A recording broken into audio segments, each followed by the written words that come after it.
kita melakukannya tuh yang gampang-gampang saja supaya tanam kita itu bisa tetap bagus. Nah, kalau udah seperti ini kan 15 bulan menurutku oke-oke saja, sah-sah saja. Nah, ini tumpukannya. Ini biasanya itu kita babat, ya setelah dibabat baru kita semprot. Ya kalau bagian pasar pikulnya cukup seperti ini saja.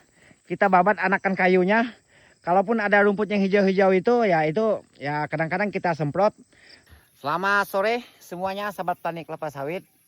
Kali ini saya melakukan pengendalian gulma. Nah, di sini banyak sekali nih komentar dan pendapat kawan-kawan kita ya yang suhu-suhu. Nah, ini tentang pengendalian gulma. Tanaman yang ada di sini tuh sudah berusia 15 bulan. Nah, berikut kita lihat selengkapnya.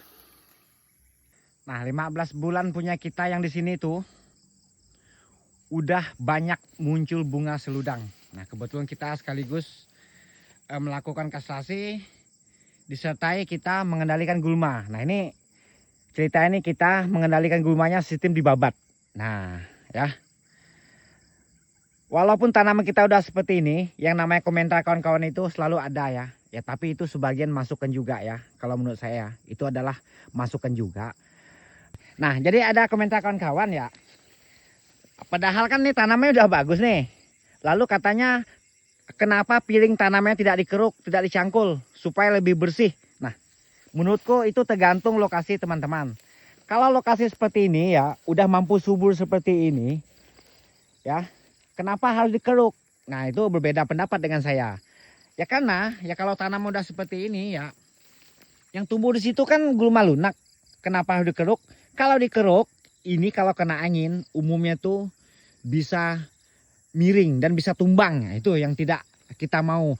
Berbeda dengan halnya misalnya semak di bagian piringnya itu misalnya gambut pakis kawat. Nah, itu wajib dikeruk bagian piringnya. Tapi kalau gulma lunak seperti ini, ya menurutku ya kalau bisa yang susah-susah itu dihindarlah itu, ya.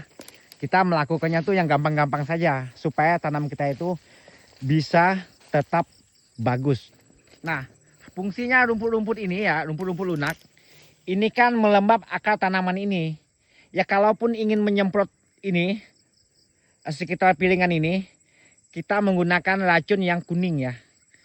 Yang sistemik. Supaya apa? Supaya ini rumput ini agak lambat menumbuh. Ada yang bilang tidak boleh. Boleh, tergantung kita bagaimana cara nyemprotnya.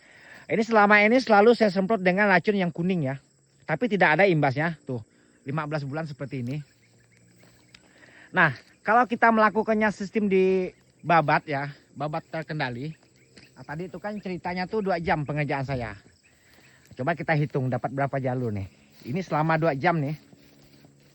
Nah, dari sini ya kita hitung. Nah, nih.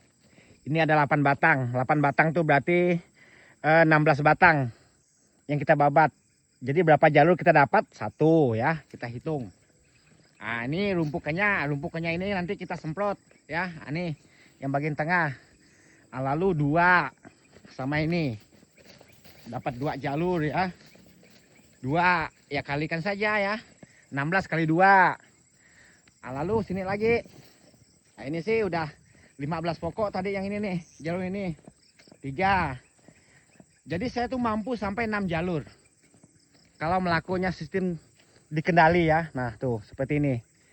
Ini yang sudah kita kerjakan. Kalau piringannya seperti apa? Seperti ini. Tuh. Ya kelihatannya semak, ya cuma ini kan gulma lunak. Tidak masalah. Asal tanaman ini bagus, ya menurutku bagus ya seperti ini. Ya tidak apa-apa, berarti aman, tidak masalah. Kenapa harus dicangkul lagi, dikeruk lagi? Kalau udah seperti ini, yang tidak kita mau itu nanti akarnya pada putus. Apalagi ini udah mulai musim kemarau ya. Tidak perlu terlalu gundul. Kalau ada gulma lunak seperti itu ya udah pertahankan. Yang kita kendalikan itu anakan kayunya. Contohnya tuh. Nah, tuh. Ya yang kuning-kuning tuh. Itu bekasnya kita membabatnya tuh. Bekas babat yang kita tadi itu. Nah, jadi seperti ini ya. Contoh tanamannya ketika usianya 15 bulan. Nah, jadi pertanyaannya apalagi yang salahnya? Ya salahnya mungkin nih belum panen 15 bulannya, itu aja kesalahan saya ya.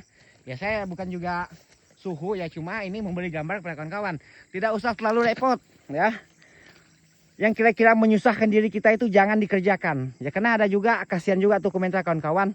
Kalau pelepahnya sudah rendah kayak gini, ya, nah, seperti ini. Gimana caranya kita nyangkulnya?